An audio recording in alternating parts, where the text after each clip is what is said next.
What up, world? It's your boy Mark Walter Ward, Superfast Show, Superfast Network.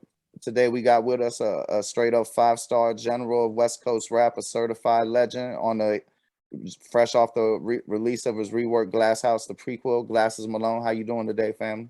Cooling, man, making it look easier than it is for sure. Man, I ain't gonna front. Glass House has just blown me away from when you released the 6 in the morning single. But you got many classic project albums. What made you decide that you wanted to rework this one? It's just one of the first. I'm actually gonna bring them all to streaming services.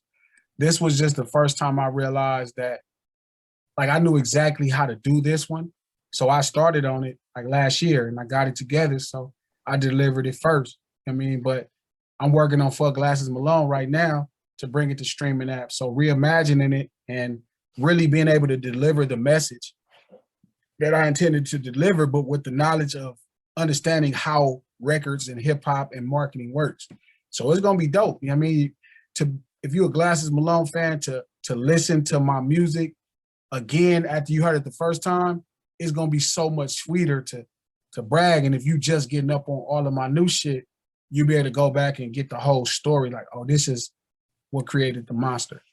Word. And then anybody who does that, you won't be disappointed because ain't none of it dated. Nah. So on that Schoolboy Q intro, which was incredibly clever. Obviously he was speaking from the perspective of gangster rap. But out of curiosity, who is he speaking to, especially more towards the end when he was saying we don't need you? Talking about hip hop. You know what I mean? Whoever considered himself pure hip hop, if you just own, when we was writing that, me and Still was writing that idea, we wanted to make something that really represented the West Coast and its take and its rightful place in the culture. And that whole project screams the West. So I realized one of the things early on coming into hip hop was the disdain that what you would call hip hop had for gangster rap. And you birthed it. It's like a father, it's like you as a father talking shit about your son. This is your son. Right. So to disown it and to chastise it versus you kept it out the house and it lived in bad neighborhoods and there was drive-bys but people still wanted to come in, and the only thing they knew to make music about was what they were seeing. Exactly. And then you're gonna look down on that. While the same things you rapping about, complaining, the same power structures that causing your problems is the same one causing their problems. Man, the greatest trick the devil ever pulled is convincing poor people that they're enemies. Man, listen, say that again. The greatest trick the devil ever pulled is convincing poor people that they're enemies. You feel me? That's even a colder trick. So it was just a time to address it like it was a letter from a son to a father. Hip hop is the father, gangster rap is his son. All right, well, that gives me this perfect opportunity to present this theory to you, and I want to know what you think. Because around the time that the South was actually starting to get the credit for so much unity, that I feel that was actually years of unity beforehand. The coalescence had started to splinter. We won't get any names, but there was, artists beefing each other on record stations or DVD fights and all that type stuff. And I feel right around the time that you, TDE, YG, Nipsey, and basically ever since then, if you just rate like classic projects, ones that's made the biggest impact, I feel like that the West has run hip hop from at least 2012 by any metric: sales, Grammys, video views, even if you want to go one-hit wonders. Yeah, it's gonna be tough to compete with the South, man. I think at the cream, we got a claim at it. At the cream of it, you know what I mean? You got YG. Yeah, well, that's what I'm talking about. Like more classic albums. Like, I mean, the cream is all that matters 50 years down the road. It's true. It's true. I can't debate that. But the South just has so fucking much shit. It does, and I love Southern music. I mean, I write for a Southern site, but I feel like there's been so many quote unquote 5 mic classics that ain't get the recognition that they deserve, like a YG album.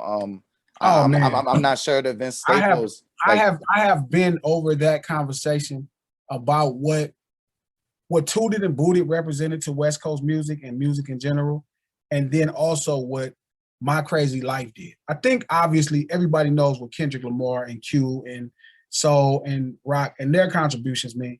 But My Crazy Life is so important to the West Coast, like, and it's That's the one with Twist My Fingers. No, that's the second one. Okay, well, I think the Twist My Fingers, John, like I can't speak to its importance to the West Coast, but I think that's a straight up motherfucking classic front to back too.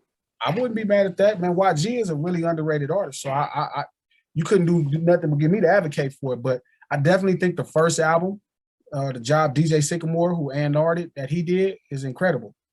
Like, he did an impossible job and brought culture from the West Coast again for everybody else to have. And that's really important. YG did a spectacular job at that. They mustered YG, Sycamore, that whole Push's team. You know, that project it rivals some of the greatest projects I've ever listened to in hip hop. It's really that good. I agree. And like I said, I would include yourself in that statement. And then with Nipsey, you know, it seems like everybody knows like the last 3 albums or so, but like go on that Piff and listen to like Crenshaw, you know, yeah. Bullets Ain't Got No Name. We dropped our first mixtapes the same year in 2005. He dropped Slauson Boy and I dropped White Lightning. Damn. Yeah. How many songs did y'all do together? Like at least probably 5 or so, right? Probably about 8. How many came out? Probably 2. We both were hard on music, so yeah. Sometimes, but I got them still in my hard drive. I got 2 on my hard drive. I know Mike and Keys got 2 on their hard drive. It don't feel right. It was only fun when he was alive. You know what I mean? Like the love he had for me, the love I had for him, it was special. And the music coming out together ain't as fun. It was fun because we both came from this place where we was trying to fight our way through this business with no support, and how we started to all make progress and how his progress started getting crazy. No different with TDE, the same thing. You know, I would never want to put out music with, you know, with some of these niggas if something happened to one of us. You know what I mean? It's not fun anymore. It was only fun when we breathed. It's not like, Nip, this shit ain't fun no more. You know what I mean? Putting out a song with him on there, that wouldn't be fun for me. Like, that's somebody I really fucked with and I really had a lot of love for. And that shit make a nigga, you know, it would only be fun to see what we could do now with it. You know what I'm saying? If he's breathing air, like damn, how much progress have we made since we first started making songs? Nah, I mean, and that's real as hell, because a lot of people just rush to anything to, you know, get some attention. But, you know, maybe one day it might be fun to let the fans hear it when there's some more air between the events. Yeah, gotta be something. That's one of the things, you know, the universe will tell you what to do. Exactly. And I'll listen. So, you know, I love how you got the Kurupt interludes, because I feel that they really frame the West Coast life all the way from like a day-to-day existence to being a celebrity. But I'm curious personally, what was the most dangerous situation that you confronted by the age of, let's say, 13? It already had so my childhood friend Nick got killed. That was really tough. You know what I mean? We was just talking about that. One of my boys from Acacia Block, he got killed. And probably a year before that, 13, probably right when I was finna be 13, the war in Compton kicked off. Well, it was way before. It was probably I was close to 10 or 11. But the war in Compton that kicked off between Mexicans and blacks, to the point where 7-0s were starting to write like BKCK nigger killer on the walls of preschools.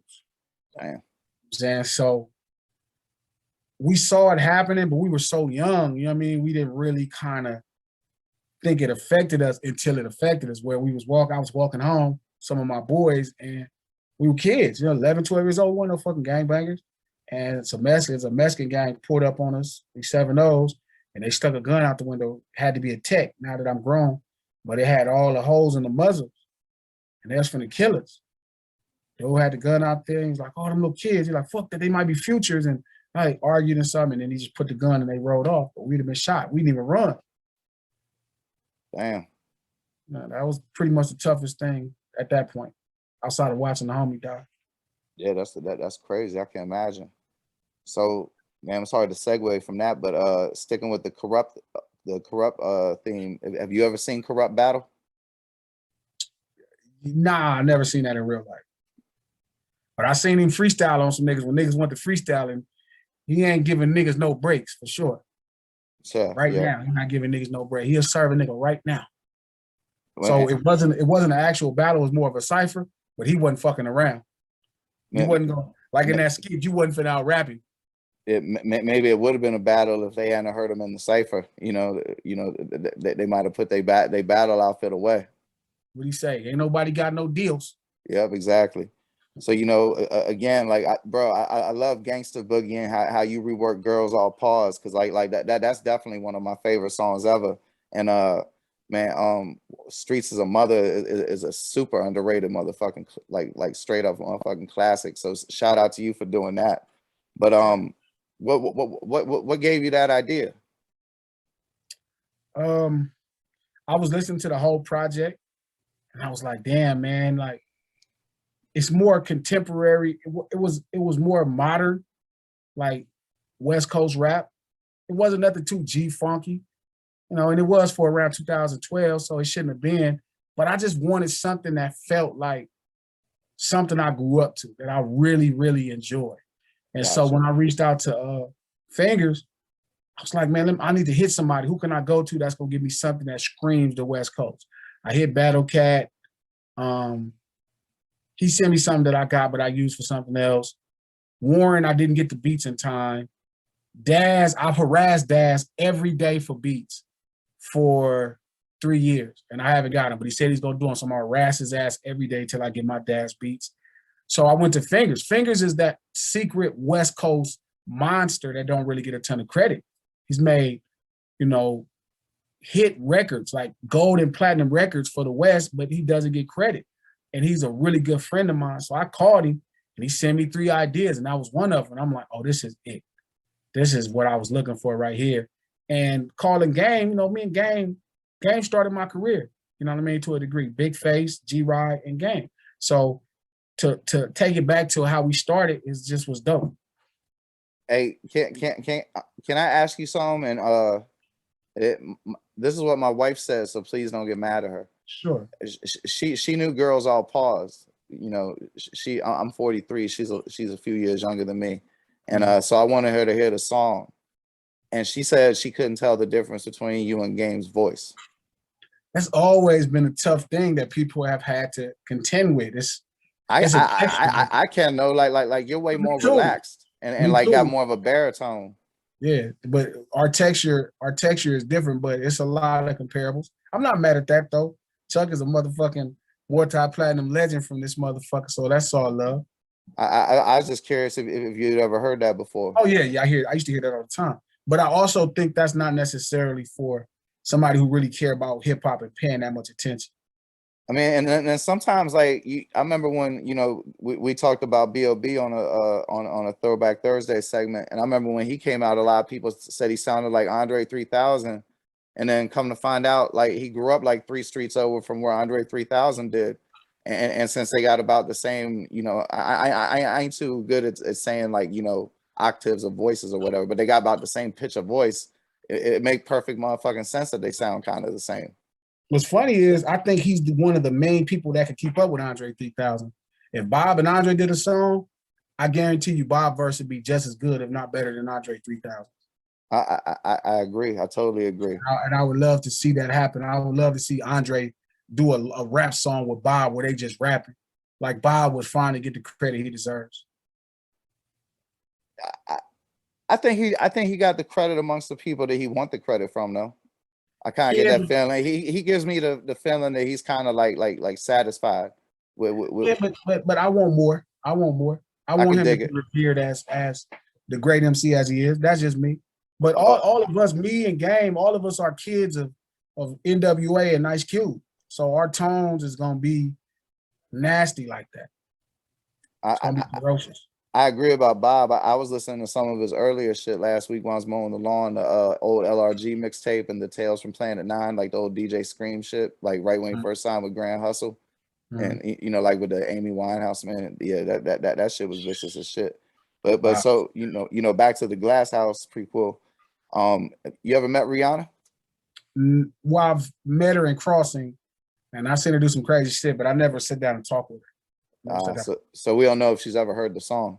She heard the song. Oh, so you know that for a fact? Yeah, I know that for a fact. What was her opinion? Do you know? See, I don't want to say it because If they was lying to me, I Okay, don't want gotcha. to put her out there because it might make her look, some kind of way. But she didn't hate it. Word. Hey, fair enough. Fair enough.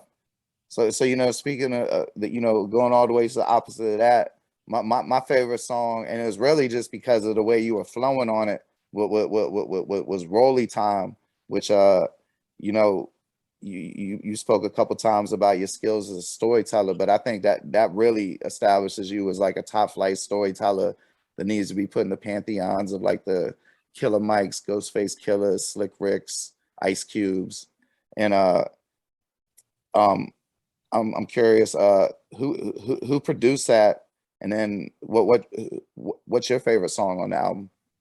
Me and Steel produced Rolling Time. Me and my manager produced Rolling Time. It was a dope idea. It was fun too. And that delivery, where'd that come from? Like Um, it just came to you like it goes with the beat. 6 in the morning.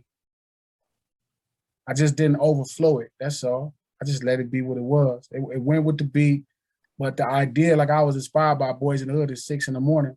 So I made something that felt like that. I didn't overproduce it. I didn't go too crazy.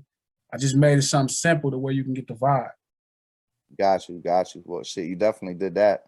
So then It's funny because that whole song is about 2 times I got marked out in life to me, where it was like, it's times where like something bad was gonna happen and I didn't prove how tough I could be. And I was like, it's time to get the fuck out of here. It's funny, right? You can be a gangster rapper and turn around and make a song. Like I like that about Regulate too. Regulate, you're not always the hero. Like Warren G was like in a bad situation where Nate Dogg saved him, and Rolling Time was about, those are real stories. All 3 are real stories. 2 specific times where it was times like I could have proved the nigga I was and I didn't, because I'm like, yeah, I don't like these odds. I don't like these odds. bro, I didn't know if they was all real, but Yeah, they all real. I kind of got the feeling the dice game shit was. Yeah, that's real for sure too. That was in the Jordan Dam. I was shooting dice. Because like the way you said that shit, that didn't sound like something. It didn't even sound like somebody who'd been at dice games and witnessed them. Like that sounded like a personal recollection. That's a real story. I was wearing their ass out. I was tearing their ass up. And some niggas got out of prison. It was like, who was that nigga? Blah, blah. And I seen some niggas kind of start skirming off. So I told my niggas, I'm like, man, I'm going to get on. So they was talking something, and they looked up, and I was gone. I seen them niggas coming back. I was already gone. And the second one is a real story that happened in the jungles. The only difference was it wasn't the girls. It wasn't her dude. It was her brother. And her brother didn't, he knew I was here because he seen my car. So when he seen my car, he went around the back to try to catch me coming out. This is a Crip nigga in the jungles. And I went out the front door and jumped in my car and got him. Damn. Yeah. God, man, I grew up in the DC area and I lived in Houston for a while, and I spent a lot of time in New York, and the shit I hear that y'all go through and deal with, I just can't fathom it. And it's just so crazy of how nice it looks too, you know what I mean? That's what make it fucked up, man. These motherfuckers crazy, but I don't know why these niggas got this attitude with this weather. Don't even make sense, but again, it makes it worse, you know what I mean? You have no reason to be mad. Niggas just mad to be mad. Yeah. I see why niggas is mad in DC and Baltimore, though. The conditions, the weather, the poverty, all that shit is depressing. I mean, niggas gonna kill somebody. You come to LA, palm trees and sunshine and shit, and my niggas still tripping. Yeah, I mean, what can you do though, right? So on the Get Up, I liked how you flipped that James Brown. Are you a big James Brown fan? I've gotten more huge as I learned about music. So for the last 12 years, I went from being I like James Brown to I love James Brown, and I know all his records and his albums. All right, so what would you say is one of the underappreciated albums? Because I'm pretty deep in my James Brown knowledge, and I got like 7 or 8 ones that I know go hard, and then I know which greatest hits ones to listen to. But so now I need to figure out like what's not 9 and 10, because that man got like 77 albums on Spotify. You know what I mean? So what's crazy is I've started to break records and music down into moments, right? Not so much of albums. Like I've realized that's not a thing to do with that generation of act.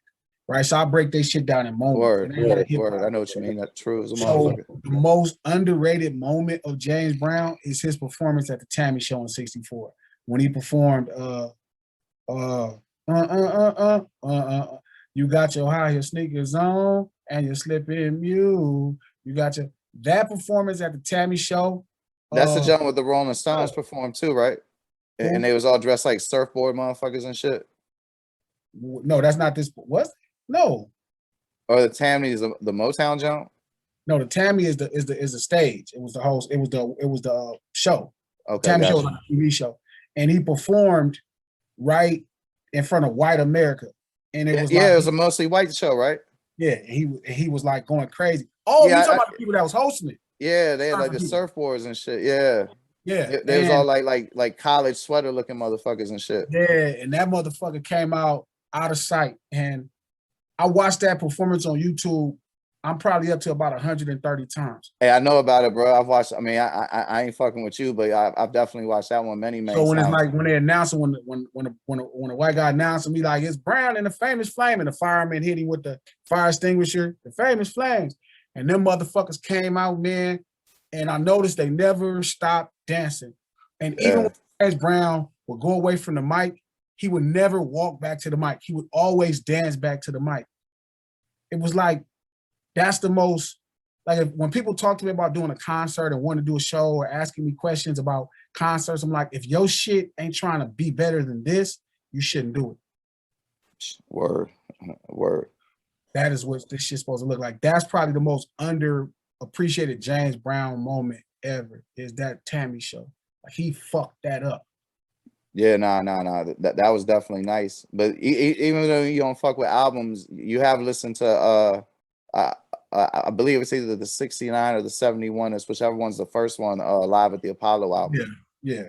Okay. But I'm saying, it's not I don't fuck with them. I listen to them, but they wasn't trying to make them like how we do it.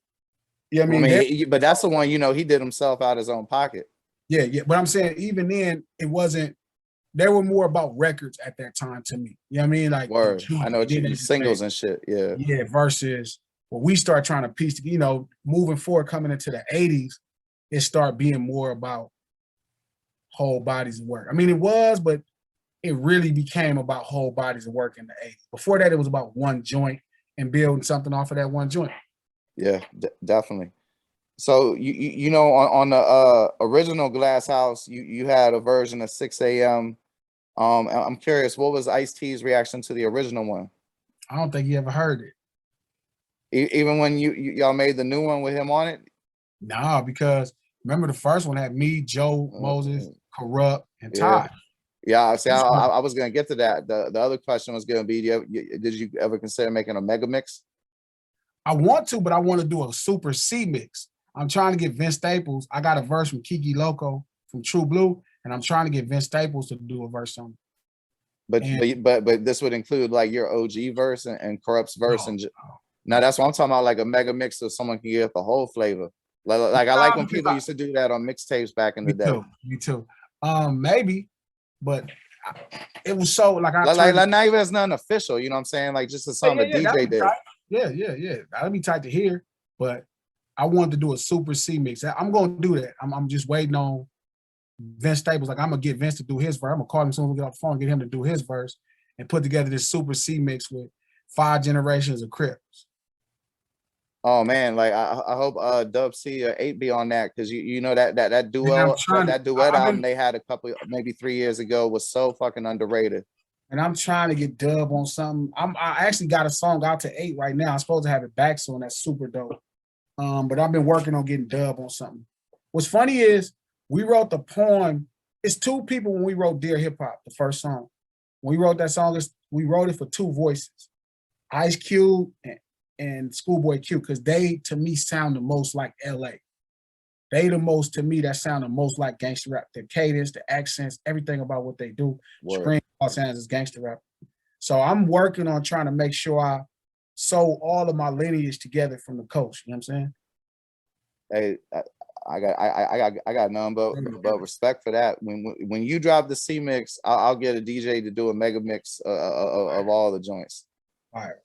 and then it'll be just be like some SoundCloud shit or something with a link to buy all the original Jones, drive some traffic your way. It won't be downloadable. Fire, fire, fire.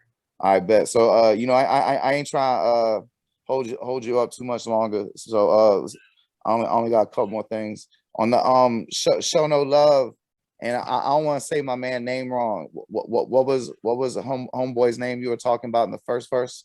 Del Dog, rest in peace. Del Dog from Main Street Mafia. Yeah, rest in peace, L Dog. Man, he sounded D-E-double-L. Dale. Oh, Like, Del. Okay, got you, Del Dog. He sounded just straight legendary. Can you tell me about some of the positive memories about him? That you know, obviously you can't include everything in a verse. All my memories are positive. You know what I mean? Like, he was a gangster. You know what I mean? He's from Main Street Mafia, this gang on the east side of LA.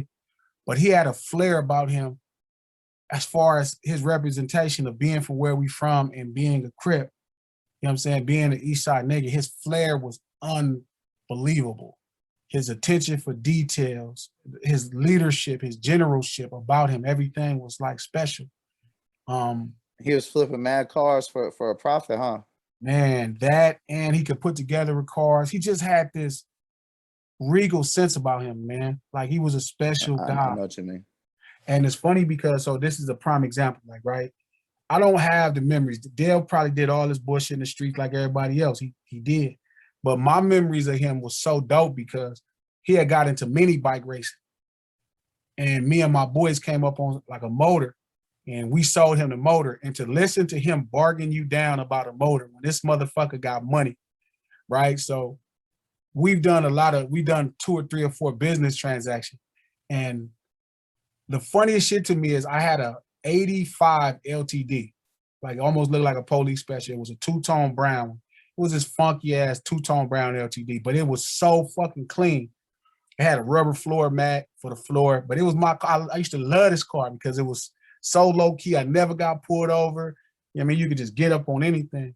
And he wanted this car so fucking bad. This motherfucker got a Rolls Royce, Bentley, low riders.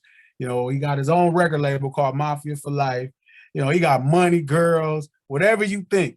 And he wanted this LTD from me. And he tried to buy it every time I saw him for about 2-3 months. Yes, sad. That's what's up. Little G, cuz, what you want for this car, little G, cuz? I give you 2,000. I don't want to sell it, Bill. Cuz, why not? Cuz, you ain't gonna do nothing. Cuz, this motherfucker cuz need to be over here with me. And he wanted that car so bad, and I never will understand why he wanted that stupid ass car. And I was never gonna sell it to him, but it just blew me away that he wanted this dumb ass car. And he fucked with me about this car for months. Maybe he didn't want to get pulled over. Man, low key, right? Got him a little low key. Yeah. That's funny. So I'm gonna finish out. You know, I saw in the press materials in the bio that after releasing Glass House, the prequel, that you got 3 new albums you planning on releasing in the next year or so. So can you tell me a little bit about that? And will J-Haze be on any of them? You know what's funny, man? I just was talking to Hayes the other day, and he was cussing me out about not telling him about a photo shoot. He just cussed me out. Oh man, Glass, you don't tell me shit, you don't fuck with me. And I get it. You know, to people, it feel like everything is like this movement. It's this team thing. And it's like, it is, but it's not like, when you're trying to do this and you're trying to execute at the highest level, you have to stay focused. Like, I don't have enough energy to remember who to call and how to call, and you know what I mean? But literally, he was just cussing me out about it. I'm probably gonna have him on Fuck Glasses Malone too. I spend more time with Hayes trying to bring out his inner gangster.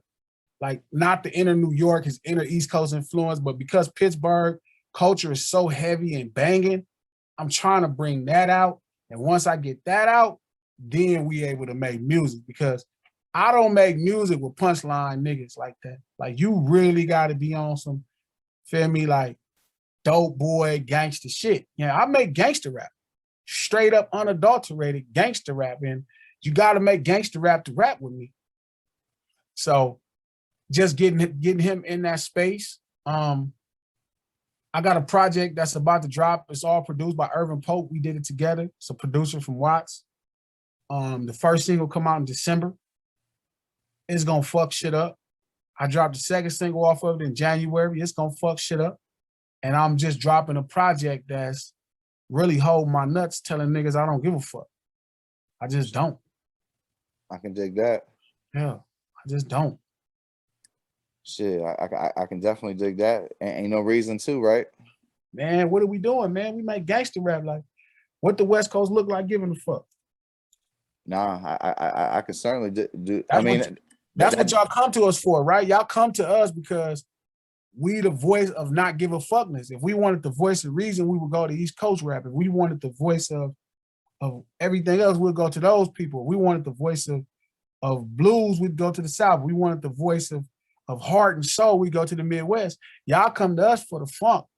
You come to us because we don't give a fuck. We the niggas that's gonna start the riot when these motherfucking people get out of line.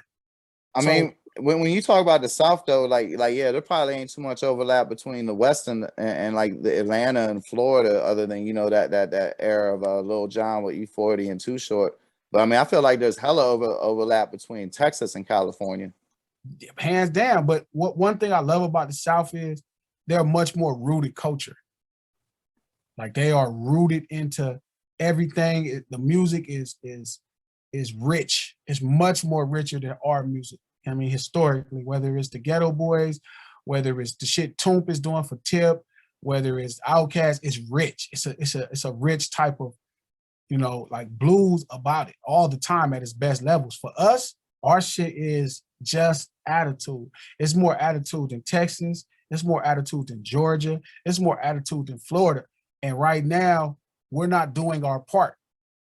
I mean, we're not delivering the attitude consistently at the highest levels. Like we still reducing it down into these personal conversations about what's happening here when it's a whole world of things going on that the whole culture needs the West to come out and say, hey, you know what? Fuck that. That shit whack.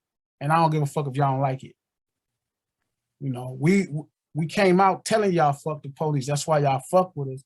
We came out with this attitude of like, man, we with this shit. We gonna be with this bullshit. Fuck all that negotiating. You go to the East Coast, for logic and reasoning. You know what I mean? And to make sense out of things. You go to the South for blues and the root and the culture of it and the richness of what they do. You go to the Midwest for the heart of it. You know what I mean? The soul of the country and Kanye to give you the soul and the true bearing your life. You come to us for the bullshit. This is the motherfucking infantry of hip hop over here. And if we not leading, shooting at the rest of mainstream and telling them what we think in the culture, we just not doing our part. And that's all I'm looking to do is, pick up that fucking baton that Dre, Snoop, Q, Easy, NWA, King T, Ice-T, you know what I mean? Any Death Row. I'm trying to pick that up and get back running. You know what I mean? Get back into the race. That's the most. Damn, I see your history. I thought next thing you're gonna be talking about Sir Jinx and South Central Cartel. I'm tell you, man. I just banging on Wax, Bloods, and Crips. Listen, I just did a song for Havoc and Prodigy from South Central Cartel. I got LV on the song. Like I'm sewing this shit back together. Feel me? One motherfucking stitch at a time. You know what I mean? But eventually, when I wave this motherfucking flag again, I want y'all to have what y'all used to love out of the West Coast. I want y'all to have that again. The rest of the country deserves, somebody to hold their nuts. They can make everybody else kind of get down, but y'all can't make us get down. Y'all can make the baby kind of, get down, but y'all can't make us get down. We not with that. And we gonna do what we do. That's what we brought to the game. So it's important for us to bring that to the game again. Shit, I can't think of no better place to end it, man. Everybody make sure that y'all check out Glass House, the prequel, Glasses Malone, available on all digital streaming platforms. I know on Instagram it's at Glasses Loke. What's your other socials? At G Malone on Twitter and at Glasses M on Facebook. But I'm Googleable. Just Google me. Yeah, hell yeah, hella Googleable. And I'll have mad links in the audio pods and a lot of these things we've been talking about in the Dirty Glove Bastard post. Thank you for your time, brother. Bro. Salute for doing all the other segments, and you take it light. Yes, sir. My guy. All right, man. Peace.